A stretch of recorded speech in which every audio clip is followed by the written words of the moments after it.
Simón Bolívar, quien vivió solo 47 años, dirigió las guerras independentistas de Venezuela, Colombia, Perú, Ecuador y creó a Bolivia. Mundialmente se le valora como uno de los militares más brillantes de todos los tiempos.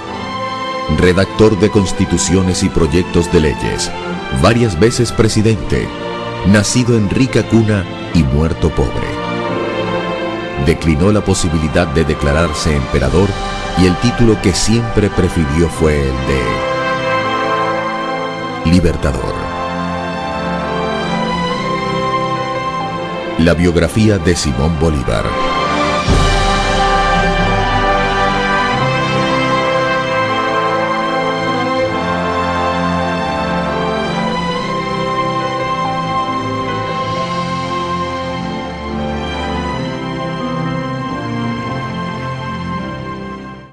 Corría el año de 1783 y era la ciudad de Caracas una incipiente población de menos de 45.000 habitantes.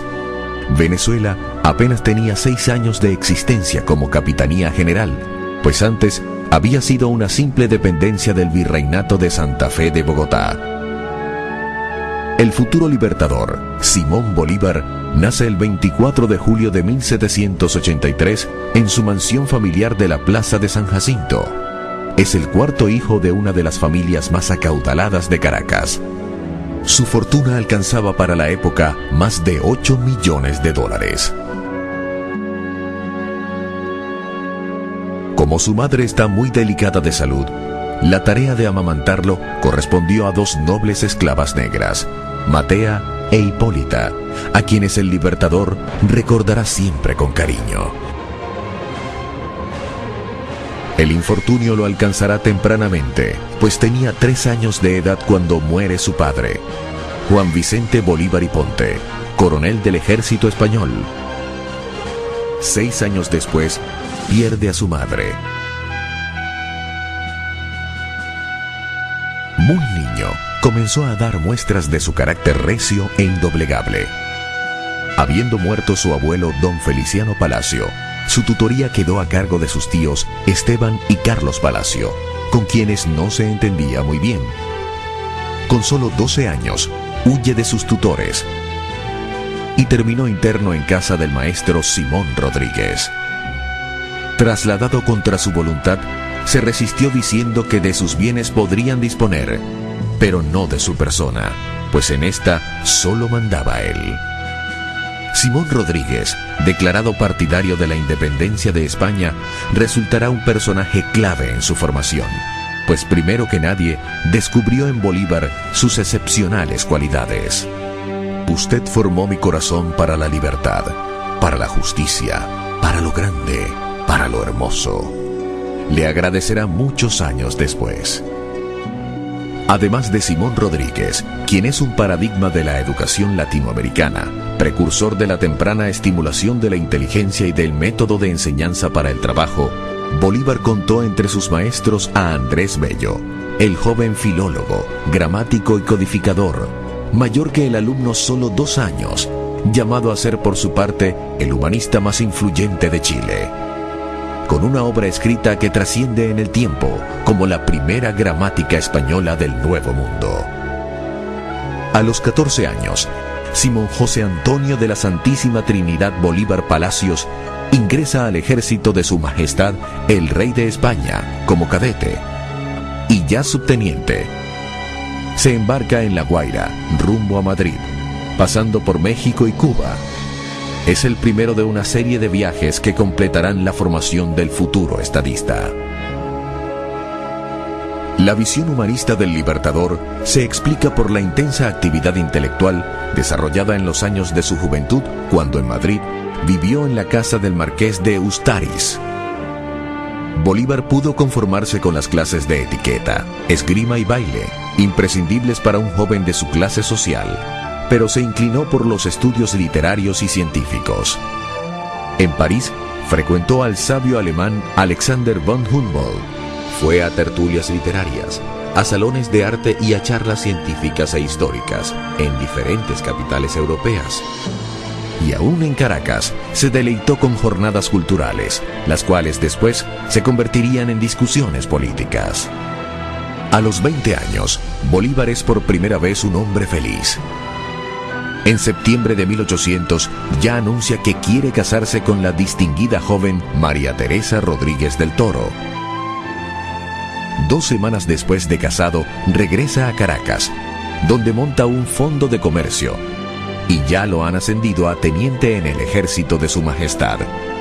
Pero en uno de los insondeables giros del destino, la tragedia nuevamente lo alcanza. El 22 de enero de 1803, la amada esposa muere de fiebre amarilla, y el teniente español Bolívar parte de nuevo hacia Europa. Nunca más volverá a casarse. En la corta vida del Libertador, los 3 factores aciagos, enfermedad, muerte y derrota, estarán repitiéndose con regularidad de una a otra época. La principal hazaña de Bolívar es haber triunfado levantándose siempre contra el infortunio. En su segundo viaje a Europa, se reencuentra en París con el maestro Simón Rodríguez. Con este va a recorrer, entre 1803 y 1807, el viejo continente, que vive una conmoción generalizada a partir de la Revolución Francesa y deslumbrada por el meteórico ascenso de Napoleón Bonaparte, un joven oficial revolucionario que termina siendo emperador de Francia. Huyéndole a su depresión, Bolívar recorre parte de España, va a París y por último cumple un largo periplo por Italia. En el camino presencia la coronación imperial de Napoleón Bonaparte en la Catedral de Notre Dame de París. Seguramente que bajo el influjo de semejante coyuntura histórica, en agosto de 1805, se arrodilla en el Monte Sacro de Roma, junto a su amigo Fernando Toro, y frente a su maestro don Simón Rodríguez, hace el voto de su vida. Juro delante de usted, juro por el Dios de mis padres, juro por ellos, juro por mi honor y juro por mi patria, que no daré descanso a mi brazo, ni reposo a mi alma, hasta que haya roto las cadenas que nos oprimen por voluntad del poder español. La Revolución Francesa le ha mostrado el potencial de cambio de los pueblos en ebullición. Y ya con una mentalidad crítica hacia la dominación española, Bolívar visita Estados Unidos, la joven nación que poco atrás obtuviera su independencia de Inglaterra. Las conquistas de Napoleón alcanzan directamente a Latinoamérica y Venezuela. La monarquía de Madrid es desplazada y un hermano del emperador, José Bonaparte, ocupa el reino de España. Al conocer la noticia, las colonias españolas de ultramar se rebelan contra la ocupación francesa. Saliendo a defender los derechos del rey derrocado, emprenden el franco camino hacia la independencia. Saliendo a defender los derechos del rey derrocado, emprenden el franco camino hacia la independencia. Es el histórico año de 1810. El 19 de abril, tras la renuncia del capitán general español Vicente Emparan, se constituye en Caracas una junta que asume temporalmente el gobierno de la capitanía y envía a Bolívar con Andrés Bello y López Méndez para gestionar el apoyo de Inglaterra. Allá en Londres, Bolívar busca al venezolano más famoso de la época, Francisco de Miranda, héroe de la Revolución Francesa y general de la independencia norteamericana, y lo emplaza para que venga a dirigir la liberación de su país de origen. Aunque muy joven y con un modesto grado militar, Bolívar comienza a despuntar en el proceso venezolano. La noche del 4 de julio de 1811 ya pronuncia un encendido discurso en el cual pide abiertamente que Venezuela se independice de España. Horas después, se produce la firma del Acta de Independencia. Nace así la Primera República. Esta declaración es la primera del continente, pero desde Buenos Aires hasta Ciudad de México, casi toda Latinoamérica se proclama libre en los próximos meses. Pero la causa de la independencia venezolana va a enfrentar grandes contratiempos. En marzo de 1812, un terremoto devasta Caracas y le da argumentos al clero y a los partidarios de la monarquía para hablar de un castigo del cielo por desconocer el mandato divino del rey español. Bolívar grita y alecciona a la despavorida multitud con su proclama: si la naturaleza se opone, lucharemos contra ella y haremos que nos obedezca. Los reveses militares hacen titubear a muchos. Aún Francisco de Miranda, el generalísimo que ha asumido la dictadura de la agónica república, cree que no podrán seguir adelante. Bolívar, el orador fulminante y febril, ocupa la comandancia de la guarnición de Puerto Cabello, que el 30 de junio de 1812 se amotina en su contra y se pasa a las fuerzas del jefe realista Domingo Monteverde. Bolívar ha debutado militarmente con un terrible fracaso a cuestas. Pero entonces ratifica con los hechos lo que proclaman sus palabras. Lejos de aceptar la derrota, jura que va a seguir hasta el fin. Es un hombre de solo 29 años, pero ya tiene claro cuál será su destino. Por eso no duda en detener al generalísimo Francisco de Miranda, quien ha capitulado frente a Monteverde. Capitulación que ellos interpretan como una traición. Bolívar desconoce su rendición y prosigue la lucha. La resistencia de Bolívar comienza ocultándose en Caracas, en la casa de su amigo el marqués de Casa de León. En agosto de 1812 logra salir de La Guaira, gracias a la gestión de su amigo, y va rumbo a Curazao. De allí parte a Cartagena. En noviembre del mismo año, 1812, desde Cartagena de Indias en Colombia, primero con alocuciones para los pueblos del sur y después con campañas militares, prosigue batallando contra España, porque en el futuro la causa de la independencia se librará contra la monarquía de Fernando VII, quien al volver al trono envía una expedición de 10.000 hombres para revertir el proceso emancipador de Venezuela. Aunque derrotado en Venezuela, Bolívar no se ha rendido y desde Colombia, entre diciembre de 1812 y febrero de 1813, desarrolla una vigorosa arremetida que le lleva a liberar varios pueblos de Magdalena, Barranca, Tenerife, Mompox, el Banco de Magdalena, Ocaña, hasta Cúcuta en la frontera con el Táchira de Venezuela. Con respaldo de la Confederación Independiente de Nueva Granada, el 10 de marzo de 1813 invade a Venezuela por San Antonio del Táchira, iniciando la célebre campaña Admirable, que en pocos meses lo llevará de triunfo en triunfo hasta Caracas.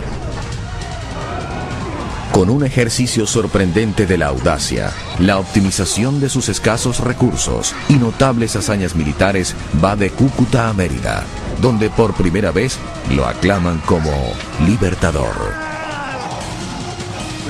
De allí a Trujillo, luego a Guanare, Barinas, Araure y Valencia, hasta llegar a Caracas en octubre del mismo año. Al impulso de semejantes proezas militares, se instala la Segunda República Libre de Venezuela. El 15 de junio de ese mismo año, 1813, mientras avanzaba la campaña Admirable, había dictado su célebre decreto de guerra a muerte. Españoles y canarios, contad con la muerte, aun siendo indiferentes, si no obráis activamente en obsequio de la libertad de América. Americanos, contad con la vida, aun cuando seáis culpables. Ha lanzado este ultimátum para obligar a cada quien a tomar posición. Con ello quiere crear una conciencia de unidad nacional entre los venezolanos y obligar a los comerciantes españoles a respaldar la causa independentista. Es que un modesto comerciante de origen español, José Tomás Boves, se ha levantado como líder de los negros y mulatos y encabeza la reacción bárbara y brutal a favor de la monarquía española. Corren los terribles meses de la Guerra Cruel, 1813 y 1814. Boves, el psicópata de excepcional arrojo, caudillo natural de los llaneros, va demoliendo con terribles masacres la fortaleza de los patriotas. Bolívar y su Segunda República van ahora de derrota en derrota. El estadista colombiano Camilo Torres reconoce y enaltece su paradoja. Sois un militar en desgracia, pero también un gran hombre. Para entonces, Bolívar actuaba institucionalmente como mandatario de la Confederación de Nueva Granada, que lo asciende a general de división y le encarga la campaña para someter a la rebelde provincia de Cundinamarca. En septiembre le nombrarán mariscal de campo, pero él siempre preferirá el título de Libertador, con el cual le han aclamado oficialmente en su natal Caracas. El año de 1814 escenifica grandes victorias y terribles derrotas para la causa de Bolívar. El 12 de febrero de 1814, José Félix Rivas, tío político del Libertador, se cubre de gloria al armar un ejército apuntalado por jóvenes estudiantes. Y con ese ejército logra derrotar al mismísimo José Tomás Boves, quien en julio siguiente, comandando una arremetida realista, obliga a retirar más de 20.000 personas desde Caracas hacia Oriente, en la vía hacia Río Chico y Barcelona. Bolívar coordina la emigración de Oriente, que a pesar de su gran número de víctimas, salva a numerosas familias de la ferocidad de Boves. El destino produce una rara jugada. En la batalla de Úrica, de diciembre de 1814, los ejércitos libertadores son aniquilados, pero el gran caudillo popular de los españoles, José Tomás Boves, muere en una operación heroica dirigida por Pedro Saraza. Con los ejércitos patriotas devastados, se pierde la Segunda República, pero se crean las condiciones para que en el futuro cercano los patriotas pasen a liderizar afectivamente el alma nacional venezolana. Los reveses militares lo arrojan nuevamente al exilio. De Carúpano va a Cartagena, de allí a Pamplona, luego a Tunja. Explica al Congreso de Colombia los pormenores de la guerra, de allí a Honda y Ocaña. En Colombia tiene aliados y detractores. Finalmente, en mayo de 1815, llega a Jamaica, y allí tiene la oportunidad de analizar por escrito, con brillantez notable, las causas del fracaso y los retos para el futuro. Es la célebre Carta de Jamaica, donde aboga por la unidad para lograr la libertad. La América está encontrada entre sí, porque se halla abandonada de todas las naciones, aislada en medio del universo, sin relaciones diplomáticas ni auxilios militares, y combatida por la España, que posee más elementos para la guerra que cuantos nosotros furtivamente podemos adquirir. Personaje versátil. Tiene el raro don de asumir visceralmente cada faceta de su actuación. En el campo de batalla, planifica meticulosamente, y cuando decae la moral de sus tropas, se mete personalmente en la pelea, dando muestras de arrojo suicida. Es un orador conmovedor, capaz de improvisar y de leer impecablemente.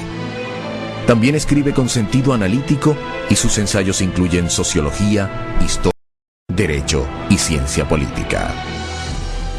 Cerrando el año de 1815, llega a Haití, donde recibe extraordinario apoyo de parte del presidente Louis Pétion. Allí asume el compromiso de liberar a los esclavos negros una vez llegue al poder en Venezuela. Ningún revés lo detiene. Cada uno de los generales patriotas se cree con derecho a ser el libertador. José Félix Rivas, su pariente y rival militar, perece a manos de los españoles. Carlos Manuel Piar y Santiago Mariño le disputan el liderazgo supremo del Ejército Libertador. Entre 1814 y 1819, se destaca como el hombre de las dificultades. Por diferencia de criterios, se separa del mando colombiano y del ejército neogranadino. En las playas del oriente venezolano, con todas las posibilidades en contra, recibe el mando supremo de la nueva campaña militar. En el camino, decreta la liberación de los esclavos y autoriza la repartición de bienes incautados a los enemigos. Con un ejército casi ilógico de la persistencia, sigue batallando. Embarca y desembarca, va y viene. Compensa debilidades con fortalezas. Sorprende a los enemigos. Sobrevive a atentados. Se salva de emboscadas. España envía cuantiosos recursos, multitudinarios ejércitos y sus mejores generales para doblegar la rebelión emancipadora. Bolívar muestra otra faceta más impresionante aún. Tiene una fe destinista y fatal, ciega e inconmovible, y logra contagiarla a las tropas. Es un magnetismo personal que a los desventurados soldados les permite olvidar el hambre, el frío, las penurias de andar a caballo, la superioridad numérica del enemigo y las enormes distancias de cada campaña. Napoleón Bonaparte, ya derrotado y errante, había manifestado su intención de refugiarse en Latinoamérica. Y Bolívar le había escrito al antiguo emperador francés: «Usted y yo no cabemos en el mismo continente». Así se va imponiendo como el jefe supremo, natural e insustituible, único e imprescindible de la causa independentista. José Antonio Páez, un caporal llanero que ha heredado el ascendiente sobre las tropas mestizas, especie de Bobes bueno, se le une y lo sigue. En los 6 primeros meses de 1816, dirige la campaña de Oriente, desde Margarita y la isla de los Frailes hasta Carúpano, y de allí, en julio del mismo año, desembarca en Ocumare de la Costa. Accidentalmente va a Bonaire y las costas de Puerto Rico, pero inmediatamente regresa hacia Guiria, al otro extremo de Cumaná. En agosto enfrenta un motín de sus propios generales del Ejército Libertador y tras una breve travesía marítima llega a Guayana. A esas alturas, combatía simultáneamente contra la oposición interna de los generales libertadores y contra las tropas españolas. La campaña en Guayana también está plagada de contratiempos, pero él sigue irreductible en su propósito y en sus ideales. Para 1817, había un clima de anarquía en el ejército independentista que solo amainará cuando la justicia militar someta al general Carlos Manuel Piar a un consejo de guerra. Bolívar permite su ejecución para imponer el principio de obediencia y la línea de mando, indispensable para el avance de su causa. Ni la oposición de los otros generales patriotas, ni las derrotas a manos de los españoles, ni la escasez de recursos, ni los problemas logísticos y de coordinación entre los varios ejércitos. Nada medra su ánimo. De la Guayana sigue al llano, y de nuevo hacia Guayana, y San Fernando de Apure. Ya en los difíciles años de su campaña oriental y llanera, manifestaba su idealismo por la unidad latinoamericana.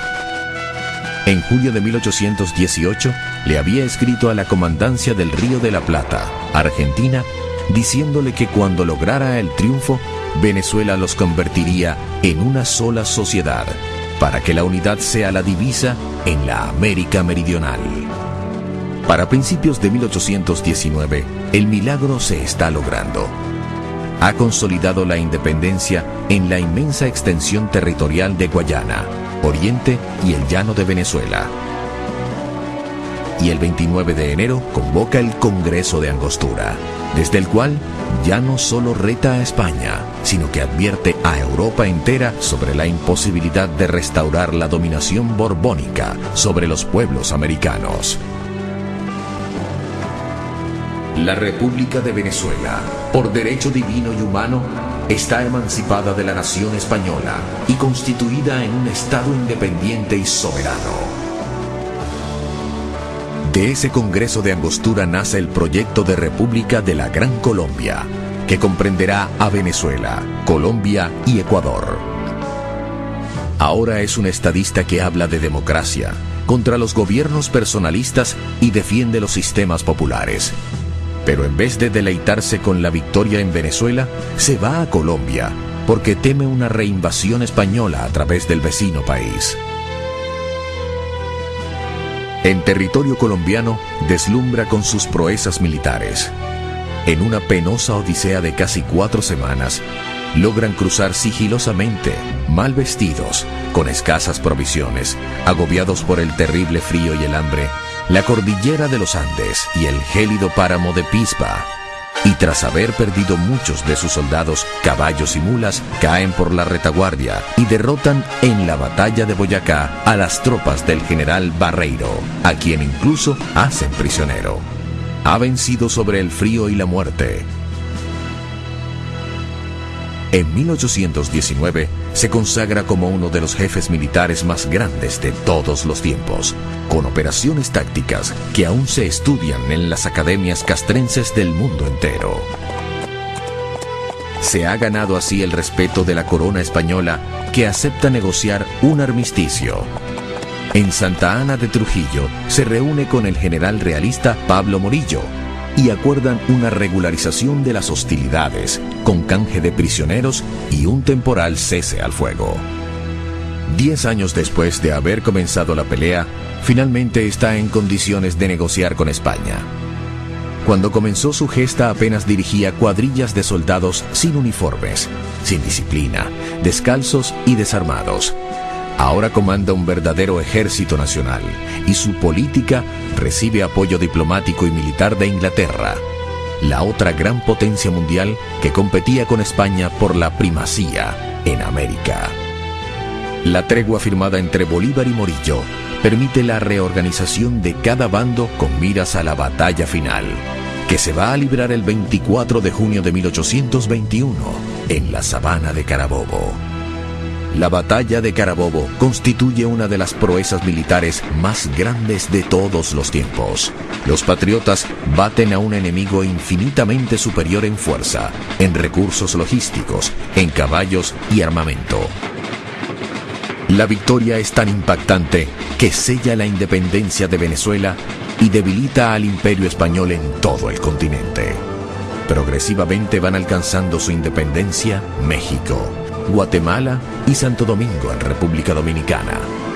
Esta última proclama su intención de incorporarse a la Gran Colombia, presidida por Simón Bolívar. En adelante vive los años de su apogeo. Las cancillerías de Europa lo estudian de cerca como el hombre del momento mundial. Pero Bolívar prosigue su batalla como si fuera el primer día. Lejos de deleitar las mieles del triunfo, monta a caballo hacia el sur. Llega a Quito, Ecuador, en junio de 1822 y poco después decreta la incorporación de Guayaquil a Colombia. Va obsesionado con el ideal de la unidad latinoamericana y por eso avanza más allá, hasta Perú, el gran reducto de la dominación española en el área. El 27 de julio de 1822, persuade al general argentino José de San Martín de salir del Perú. San Martín se lleva el título de protector del Perú, pero le deja a Bolívar el título de libertador. También fue la era culminante de su vida íntima. El hombre desgraciado para el amor, que ha vivido irregulares romances a lo largo de su viudez, conoce a Manuelita Sáenz e inmediatamente se enamora de ella, quien abandona su vida en la alta sociedad de Quito y parte tras Bolívar, destinada a compartir y sufrir con él los últimos años. La campaña del Perú constituye la cumbre de su carrera militar y política. Bajo su mando directo en la batalla de Junín de 1824 y bajo el mando de Sucre en Ayacucho del mismo año, el ejército español queda definitivamente derrotado en toda Sudamérica. se ha cumplido una de las proezas militares más grandes de todos los tiempos. Un ejército guerrillero, sin disciplina ni recursos, un ejército formado sobre la marcha, ha logrado derrotar a la primera potencia colonial de la época, la Gran España Imperial.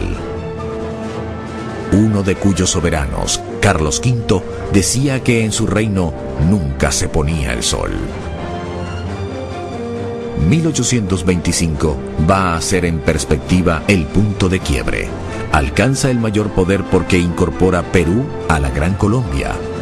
Crea a Bolivia como nueva república a partir de la secesión del Alto Perú, e Inglaterra reconoce la independencia de estos pueblos. A Bolívar lo aclaman multitudes enfervorizadas por donde quiera que pasa. Voluntariamente renuncia al título de dictador que le había conferido el Congreso peruano para lograr la independencia. Simbólicamente le restituye el poder al Congreso peruano en enero de 1825. Yo no puedo, señores, admitir un poder que repugna a mi conciencia. Tampoco los legisladores pueden conceder una autoridad que el pueblo les ha confiado solo para representar su soberanía. También rechaza la recompensa de 1 millón de pesos que el Congreso de Perú acordó entregarle. En su lugar, esta recompensa se va a destinar para la educación en Caracas y otras ciudades de la Gran Colombia. Y es que en la cumbre de su poder, Bolívar siguió aferrado a los ideales de independencia, cambio institucional y justicia social que motivaron sus luchas del comienzo. Por su conciencia social, había decretado la abolición de la esclavitud y ahora impuso que los bienes incautados a los enemigos se repartiesen entre la pobre soldadesca. También manda la repartición de tierras entre los indígenas, la abolición de los abusos de los caciques y, fiel a su ideal abolicionista, libera a los indios de la condición de servidumbre. Ratificando su conciencia civilista y su acatamiento del Estado de Derecho, ordena la devolución de los bienes confiscados a los realistas. Atrás ha quedado la etapa bárbara de la guerra y las medidas excepcionales, y el gran estadista que es Bolívar se reconcilia con su propia noción del derecho y la justicia. Pero siguen las dificultades. Al año siguiente, abril de 1826, su natal Venezuela se insubordina contra la Gran Colombia y contra el gobierno de Bolívar, a través del movimiento secesionista de José Antonio Páez, llamado La Cociata. El libertador tendría que volver en diciembre de ese mismo año a Venezuela para ejercer su natural autoridad y abortar la conspiración separatista. En mayo de 1826, Bolívar había convocado al Congreso Anfictiónico de Panamá, el cual esperaba se convirtiera en el punto de partida para un proyecto de unificación continental. Aunque contó con representantes de México, Centroamérica, Colombia, Perú, observadores ingleses, estadounidenses y de otras potencias, no logró cristalizar en grandes acuerdos. En parte por las presiones diplomáticas del gobierno norteamericano, presidido por John Quincy Adams, y en la Secretaría de Estado Henry Clay. Ya para entonces, Bolívar pensaba nombrar sendas comisiones que actuaran en Cuba y Puerto Rico. Para Cuba pensaba enviar a Páez y a Puerto Rico Antonio José de Sucre.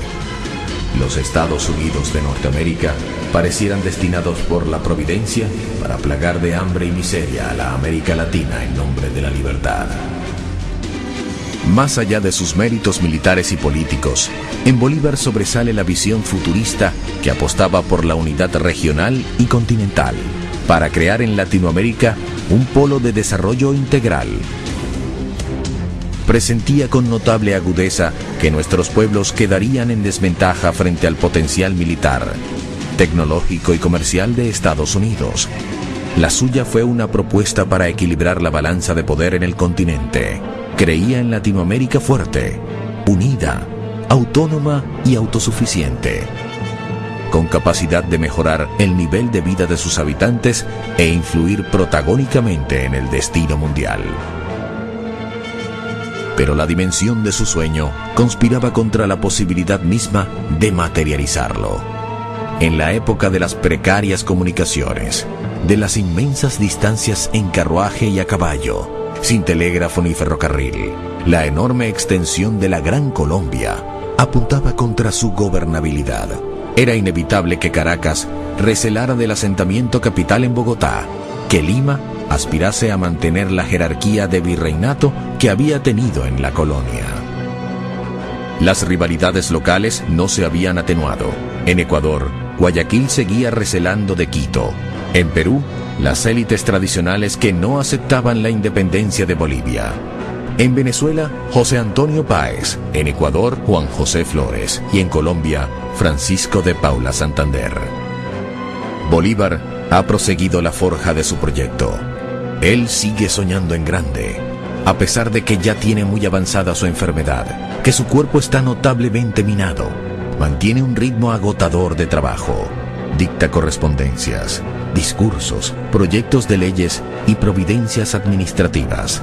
Para seguirlo, se alternan varias amanuenses a la vez.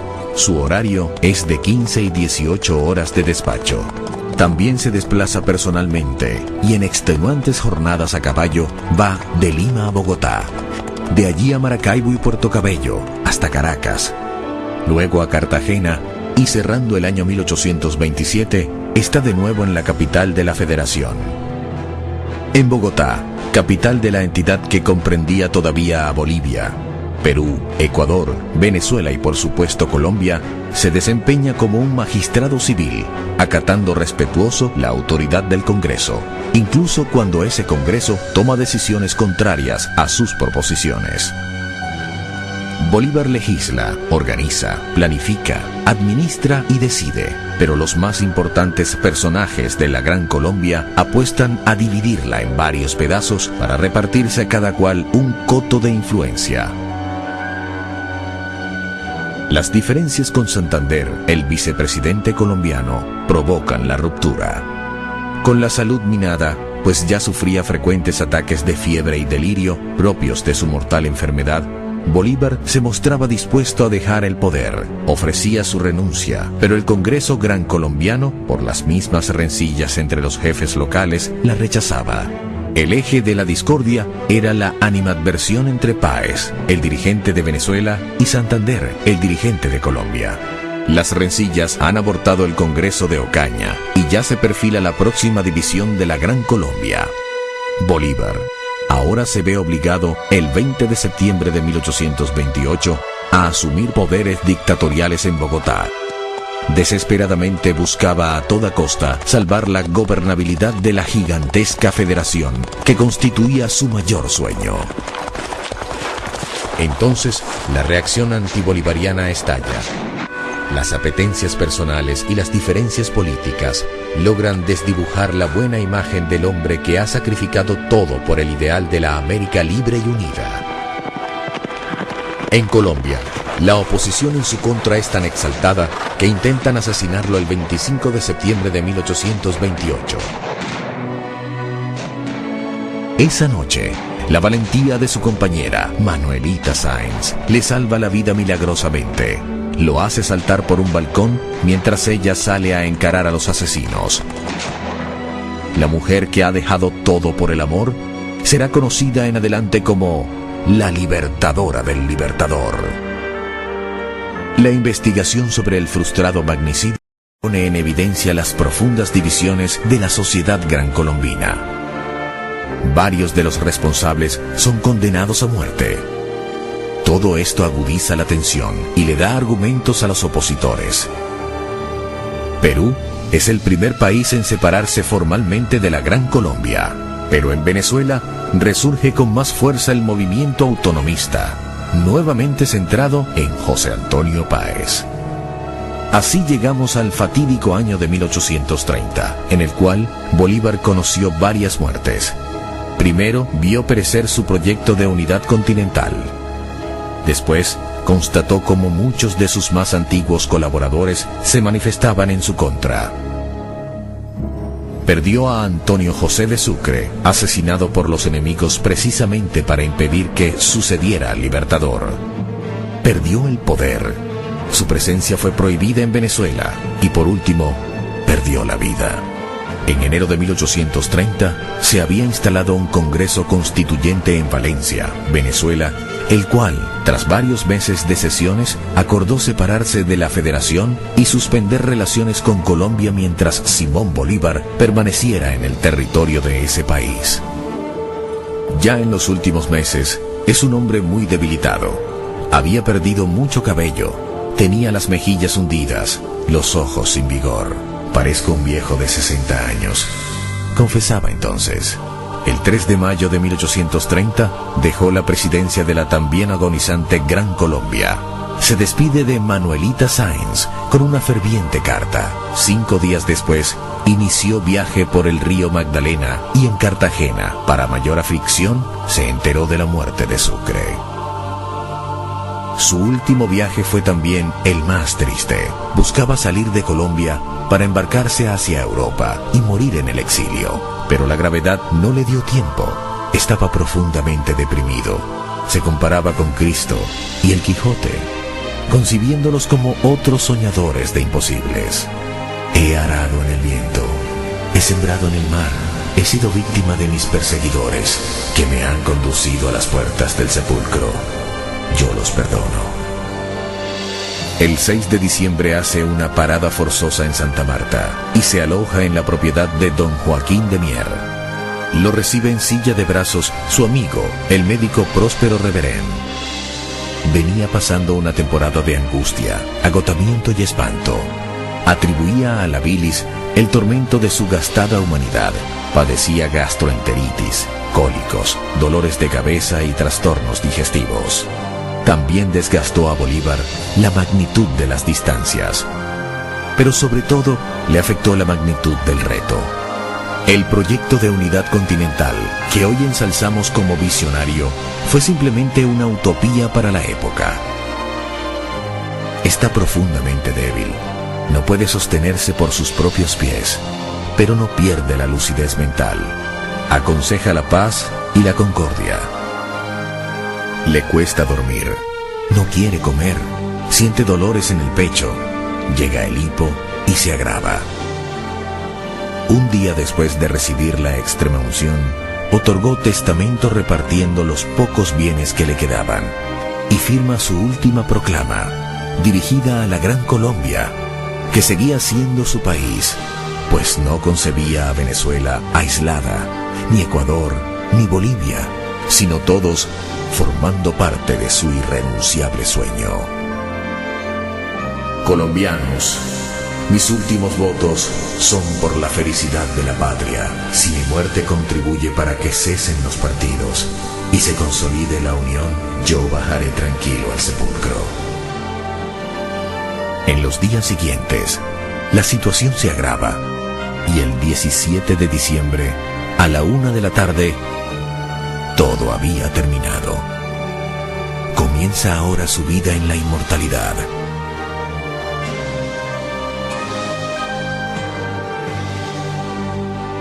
Al morir Bolívar, ya había perdido casi toda su fortuna familiar e incluso vestía una camisa prestada por el dueño de la Quinta San Pedro Alejandrino, el propietario español don Joaquín de Mier. Por casualidad, el peor adversario de la Corona de Madrid murió acogido en la caridad de un ciudadano español. Tampoco tenía pasaporte porque le habían despojado de su nacionalidad de origen y buscaba afanosamente cruzar el Atlántico para exiliarse lejos de América, el continente que lideró por varios años. Todo tan contradictorio y dramático como la vida entera de Simón Bolívar, el libertador.